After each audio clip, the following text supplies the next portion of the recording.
If you were just a normal antenna company and you weren't modular driven, you wouldn't be able to do this, would you? No, because so the secret of this working is the fact that you work as modules, because otherwise you'd be integrating all over. Exactly. So at the end, of course, we can do this because our technology enables us to do that. Yeah.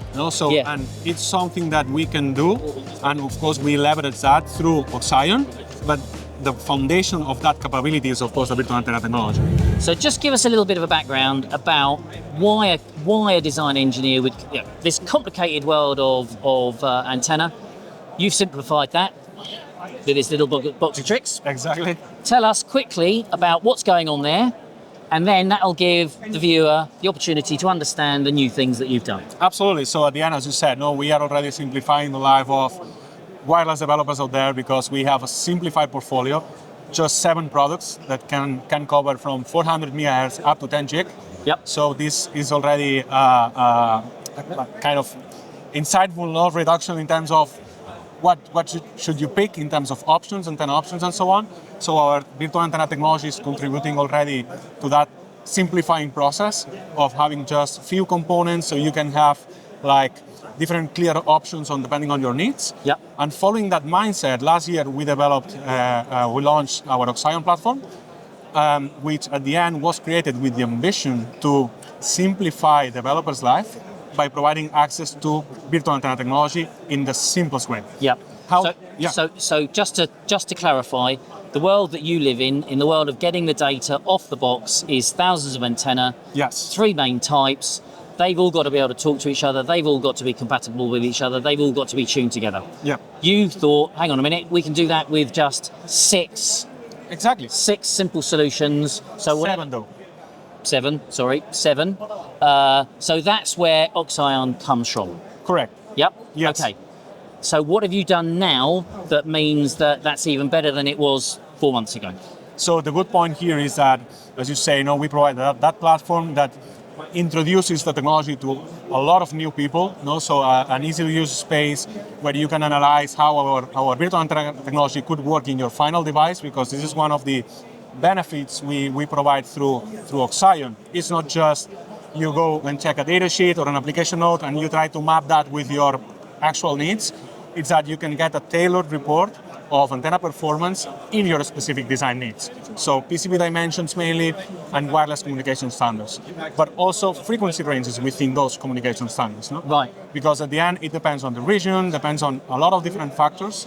So tell me, when you're doing so with this new thing that you've done, does that mean that a design engineer within a system would look to integrate the antenna, or it enables the engineer to integrate the antenna much earlier in the design? Absolutely. Because not that the antenna should ever be an afterthought, but maybe it's not one of those core things that people think about. Yes. But you've now given them a kind of platform that means that they can be thinking about the antenna much earlier in the process. You are totally right. So at the end, what we're trying to push is that, hey guys, you are designing a wireless device, so keep the antenna in mind. So don't leave it for the end, because you will end up having a lot of problems and technical challenges.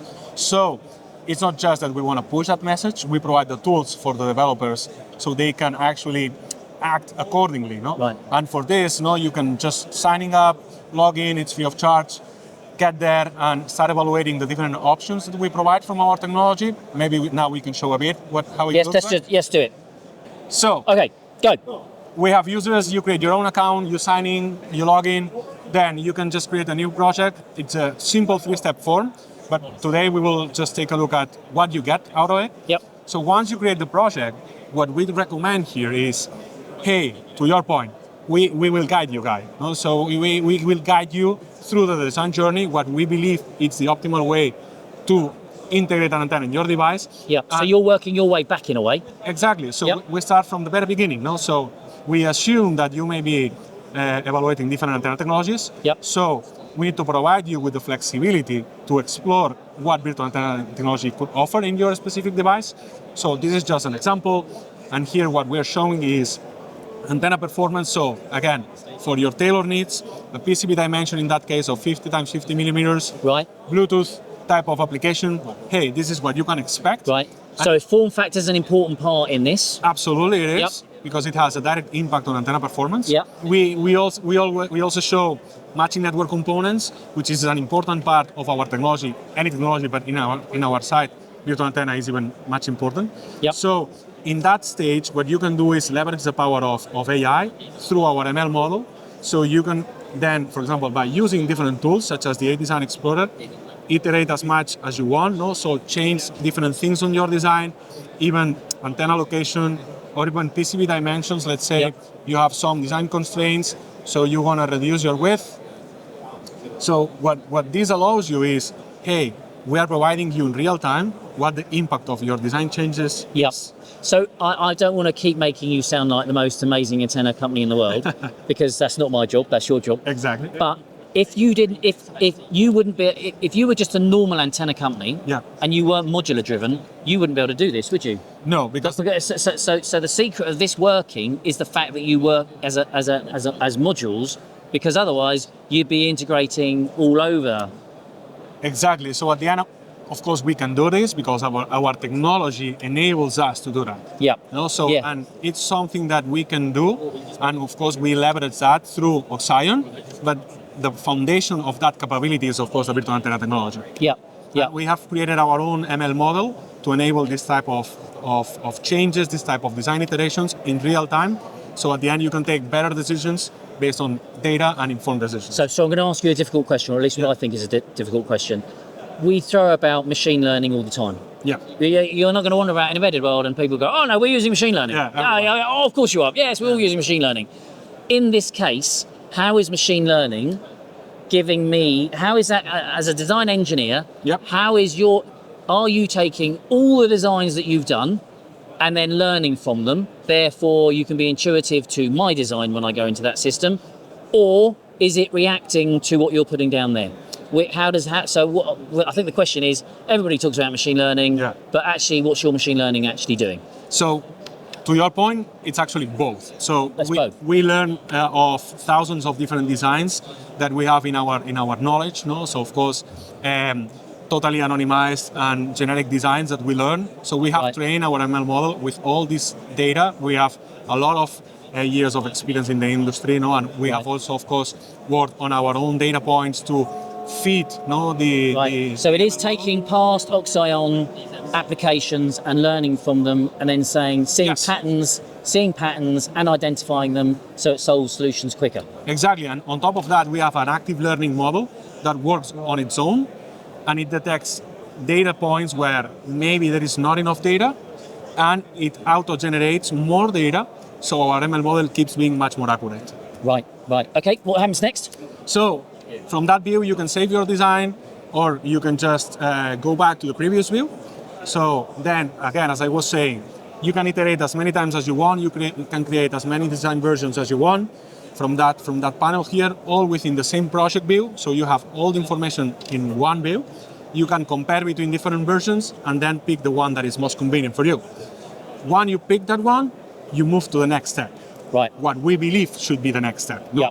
So you have evaluated MAC technology. Now it's time to integrate it into your design. Yep. So you move to the next step. It's totally seamless. You just pick the design you would like to move to the next step. In this case, let's take this one. In that step, we also provide design files, which is critical in that step, because at the end, this will help you integrate much easier our antenna technology in your PCB design. No, you don't need to start from scratch. This is kind of a template that you can import in Altium Design or any other PCB file, PCB design tool. Yep. So you can just put that as a signal layer, let's say. Right. And it gets all the details on matching network paths, antenna footprint. So everything is ready. You just put it there, you tweak it to your needs. So it's already compatible with any sort of design software you'd be using anyway to lay out your board. Correct. Okay. No? So then you move to the next step. Yep.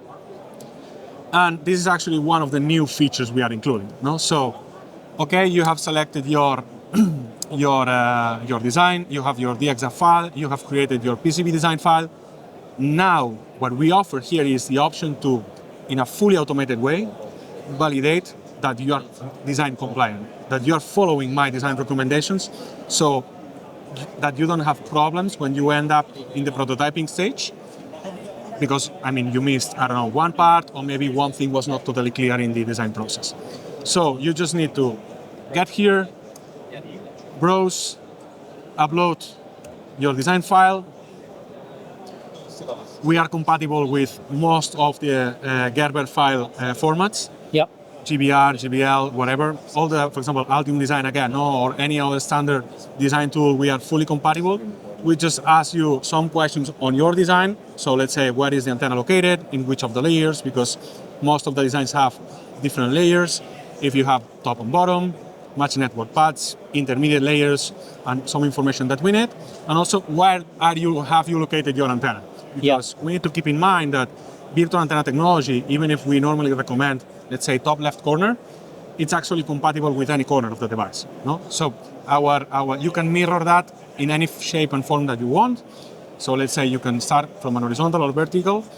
You select your Gerber file where the antenna is located, matching network, and just like this, you submit your design. Right. Then, now, in let's say 5 to 10 minutes, you have your report fully ready. So in order to not wait 5 to 10 minutes, even if it's already quite fast, let's go to a real example that we already have. So what you will get after the process is a view like this. So super clean view, easy to understand. All the points that we have checked, and in case there is any warning or error, we flag that. Right. So let's say that you cannot follow 100% of what I recommend in terms of antenna integration, and you do some tweaks.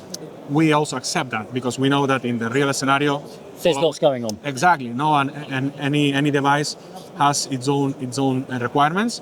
So we flag those changes. Of course, if there are changes compared to the expected design, we flag them as an errors because the impact in performance could be quite significant. But if we have changes that are not that critical in terms of impacting the antenna performance, we allow you to continue. But let's say, hey, we flagged an error, no problem. You can try again, correct, go to your design PCB design tool, correct what we are saying, upload it again, and you will be good to go. Right, right. Okay, maybe you say, no, this is not an error. This is how I want my device to be. You can always request a manual evaluation, so one of our engineers will take a look. Yeah. So you at that point you just go in whichever day. Yeah, you have escape route, no? So at the end you don't face a wall, and that's it. Yeah. But let's say you are fully compliant, so you have completed the step 2. You can move to next step, and now you end up being in prototyping stage, where your device have been fully rebuilt. So you can be totally sure that what you will use as a PCB design file for the prototype is compliant. You know what to expect in terms of performance, and you have the components to start testing on the field. Very good. Very good. In case you face issues, you can of course contact us and we will help. So just to clarify, you've got these 7. Don't correct me. 7. You're right. 7. And we understand the modularity of that. We understand the compatibility. We understand taking away 3 down to 1, and we understand all of that. You're now saying that you can now understand where to put it in terms of the form factor, where to actually put the antenna, but also every time somebody uses this model, from the past, your machine learning has understood where to put it, how to make it compatible, how for it to interact with the system as easily as possible. Correct. Okay. Yes. And therefore, think about the antenna a little bit earlier in the process. Exactly, because at the end, this also helps on the full process. No? So at the end, and you have seen, we have done that in 5 minutes. Of course, we understand that you may have much more iterations, and you will spend some time on designing your own PCB. But you can be from evaluating my technology, virtual antenna technology, up until fully guaranteed success in prototyping stage in 15-20 minutes. Excellent. Thank you for that update.